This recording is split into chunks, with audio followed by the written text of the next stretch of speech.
kabar? Kembali Anda menyaksikan acara Mingguan Dunia kita yang kali ini kami bawakan dari sebuah lokasi di pinggir Sungai Potomac di kota Alexandria. Saya Aryatna Budianto. Saya Virginia Gunawan. Nana, kenapa ini kamu dingin-dingin ngajakin aku keluar dan merasakan dinginnya winter? Ya, kalau kita sekarang ini kan terkungkung lagi ya, Jin ya, karena di Amerika Serikat kasus positif COVID-19 itu sedang memuncak setelah Thanksgiving lalu. Jadi Thanksgiving ini adalah hari bersyukur di Amerika Serikat, tapi musimnya mudik di Amerika Serikat, seperti halnya menjelang Lebaran di Indonesia. Nah, biasanya Thanksgiving itu kan Kamis terakhir di bulan November. Benar. Nah, pada hari Selasa berikutnya itu ada yang namanya Giving Tuesday. Wow. Giving Tuesday ini adalah sebuah kegiatan untuk berderma yang dicanangkan sekitar tahun 2012 ya, Jin. Iya, benar, tahun 2012 itu setelah sekian lama Thanksgiving itu sebuah perayaan atau sebuah tradisi yang kelihatannya berfoya-foya karena setelah itu ada Black Friday. Nah, ini belanja gila-gilaan, lalu ada Cyber Week bahkan setelah itu. Jadi diskon besar-besaran dan perusahaan teknologi itu berinisiatif untuk melakukan saatnya kita giving back nih untuk memberikan kembali, memberikan kepedulian terhadap sesama bukan hanya kepada diri sendiri. Betul. Sekarang kita mau mengajak Anda ke kota Los Angeles, California. Di sana jumlah warga yang menjadi tunawisma akibat pandemi ini semakin bertambah. Dan Los Angeles sendiri merupakan salah satu kota dengan jumlah warga tunawisma tertinggi. Walaupun ada upaya ya dari Pemda ya untuk mengatasinya, tapi itu tidak cukup karena jumlahnya terus bertambah. Untung ada sejumlah inisiatif dari berbagai organisasi sosial untuk mendirikan rumah-rumah singgah sementara bagi para tunawisma ini, dan salah satunya terbuat dari peti kemas. Taman perumahan di jantung Los Angeles ini semakin terlihat seperti area perkemahan. Tidak hanya tenda, Eco Park juga dipenuhi toilet dan kamar mandi portable, dapur umum, bahkan perpustakaan mini. It's a homeless kitchen, like for all the people that are doing bad, that they don't got food, they don't got water. Well, that's what we're here for. Like we get it. Free?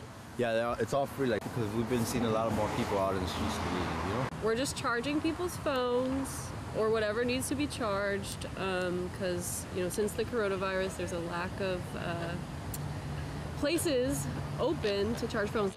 Relawan menyaksikan pertambahan jumlah warga tunawisma sejak pandemi dimulai.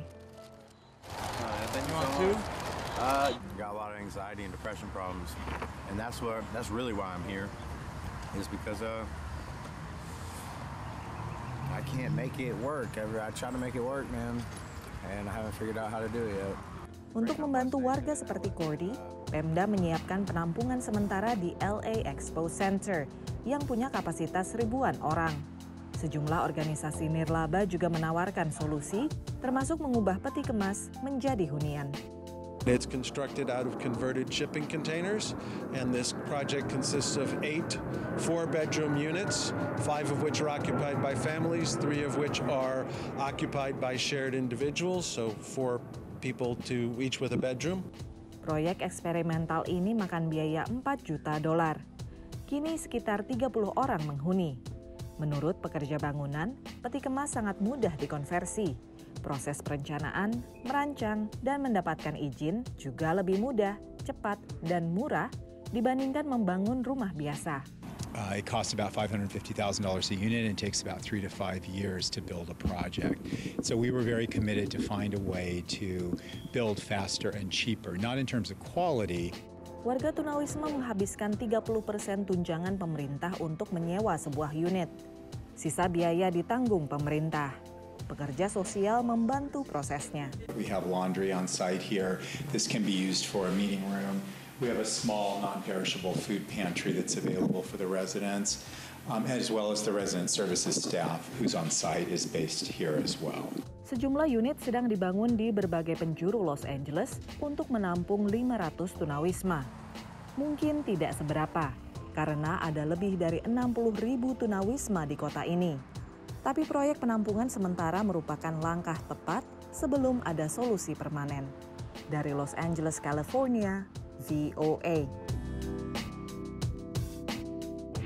Nah, tidak heran makanya banyak sekali keluarga di Amerika Serikat yang menjadikan bulan Desember ini bukan hanya sebagai bulan untuk holiday, berfoya-foya, tapi juga berbagi. Tapi juga untuk berdharma. Banyak dari mereka yang mengabdikan waktunya misalnya. Kalau misalnya nggak bisa menyumbang sekarang, jadi volunteer. Iya, jadi menyumbang bukan hanya soal materi, tapi juga bisa waktu, tenaga. Seperti misalnya teman-teman atau keluarga yang menuju ke Manassas ini, Ana. Mereka memberikan waktunya untuk mengepak atau membungkus makanan bagi para tunawisma yang ada di Amerika Serikat dan di daerah sekitarnya. Ini merupakan salah satu masa tersibuk di Manassas Homeless Center, 1 jam dari Washington DC. Sejak pagi, relawan menyiapkan hantaran makanan. Today, we serve everyone here with turkey, ham, mashed potato, and pumpkin pies. These are popular traditional American foods on this occasion. Jelang liburan akhir tahun yang dimulai bulan November merupakan musim berderma terbesar di Amerika.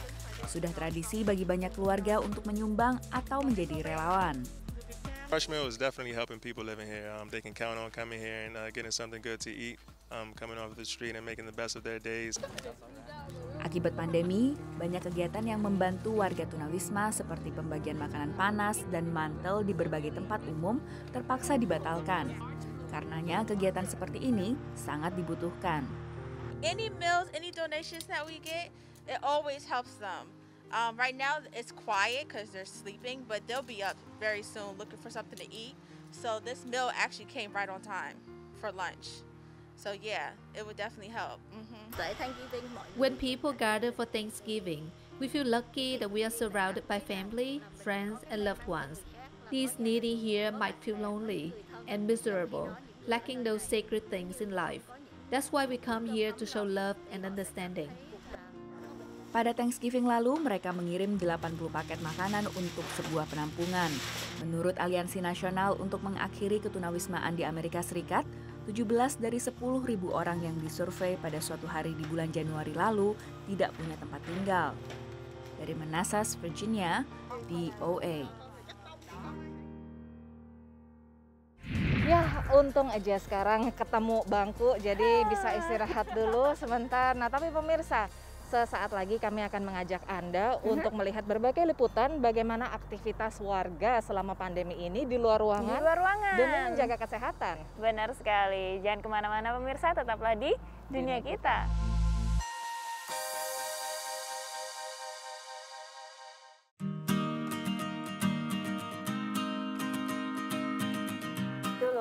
Kalau kita tuh harusnya lari. Apa? Lari? Iya. Aduh, kalau misalnya udah cuacanya kayak gini nggak sanggup pemirsa. Pertama-tama saya emang nggak bisa lari ya. Jadi kalau cuacanya udah kayak begini, terus ditambah harus lari pula, saya udah stres duluan. Tapi ngos-ngosan lagi? Iya, lebih ngos-ngosan lagi. Ngomong-ngomong soal olahraga dan mencari kegiatan di luar ruangan, ini ada sekelompok orang yang ikut virtual running. Waduh, virtual running. Jadi larinya virtual. Maksudnya itu kayaknya saya bisa dibayangin aja pakai VR gitu. Oh, ini untuk apa nih? Untuk kejuaraan, untuk kompetisi? Iya, kita buat for fun aja. Oh gitu ya. Tapi juga ada juga yang bisa mengumpulkan poin tadi untuk mengikuti berbagai kejuaraan maraton yang ini ya bonafit ya sebetulnya ya. Iya, betul, di seluruh dunia. Hari masih gelap, namun Priti Sulaiman sudah siap untuk mulai berlari di New York Marathon. Bukan di New York, tapi di Sherman Oaks, California. Kita nggak bisa ke New York, ya udah, let's run it. You know, let's bring New York here, like to the best that we can, and we make it a day out of it. Priti tak sendiri. Bersama pelari-pelari lain di seluruh dunia, ia mengikuti maraton utama dunia yang karena pandemi corona dibatalkan dan dilakukan secara virtual. Maka Mary Peterson pun memulai London Marathon dari depan rumahnya di Rockville, Maryland. One of the nice things about the pandemic is that I was able to run it virtually because the lottery to run it in person is really hard.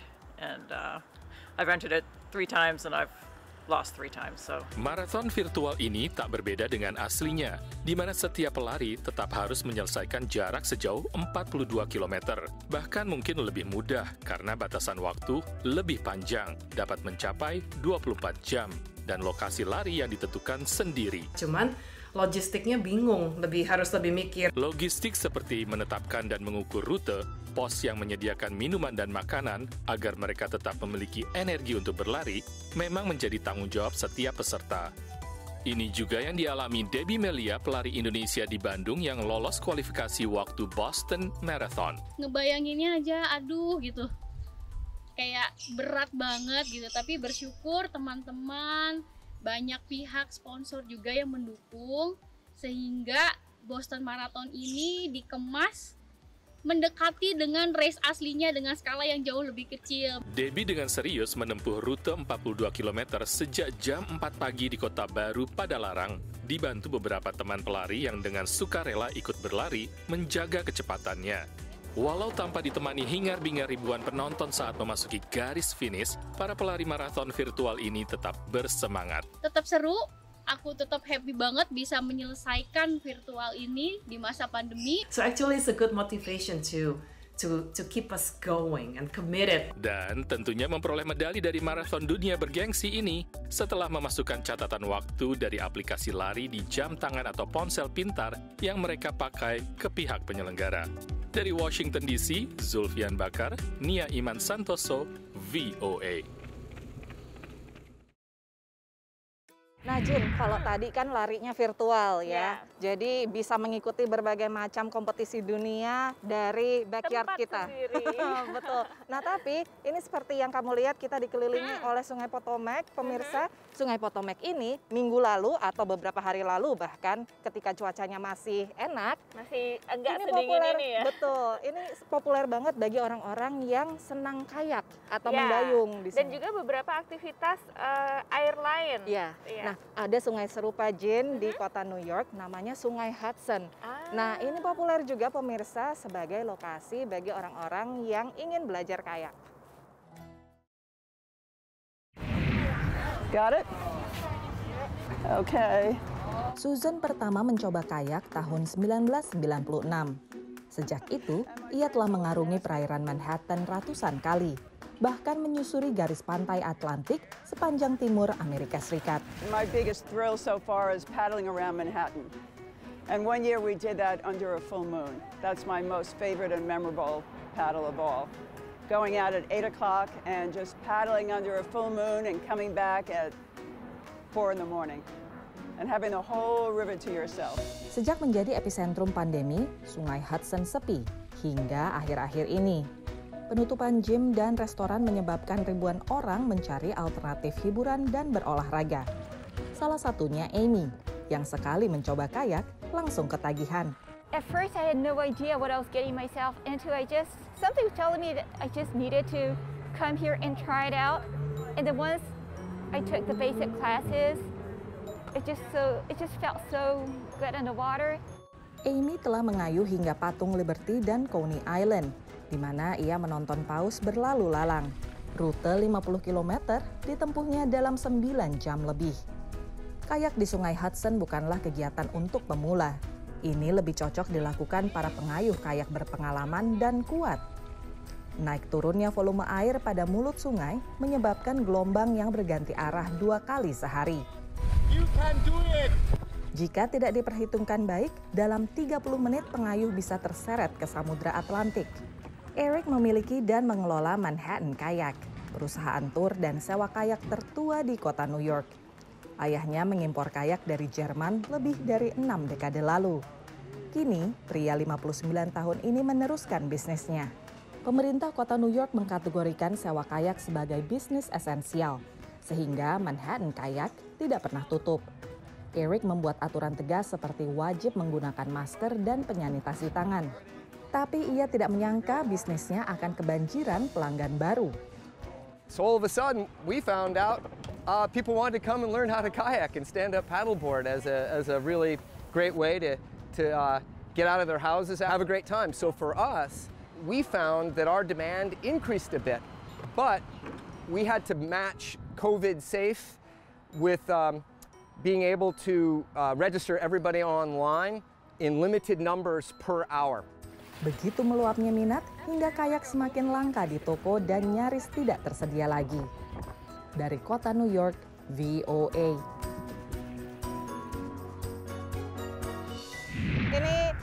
nggak main-main pemirsa, 8 derajat Celcius walaupun bukan terdingin, tapi ya lumayan ya kalau misalnya ada di luar ruangan dalam waktu yang lama berasa juga. Mulai kaku tangannya, mungkin karena kita kelamaan di dalam ruangan ya, dan jarang keluar ruangan. Makanya begitu. sekarang aku mengajak kamu untuk menjadi gadis di bawah jembatan.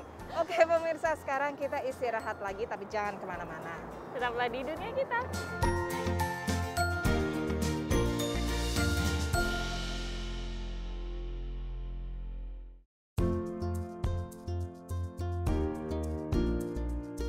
Masih di dunia kita pemirsa, saat ini kita punya pertanyaan dari Elisa di Jakarta. Halo. Halo VOA, saya Elisa dari Jakarta. Saya penasaran, gimana sih peraturan penggunaan kantong plastik di Amerika? Apakah kalau kita belanja di supermarket ada peraturan tertentu? Terima kasih.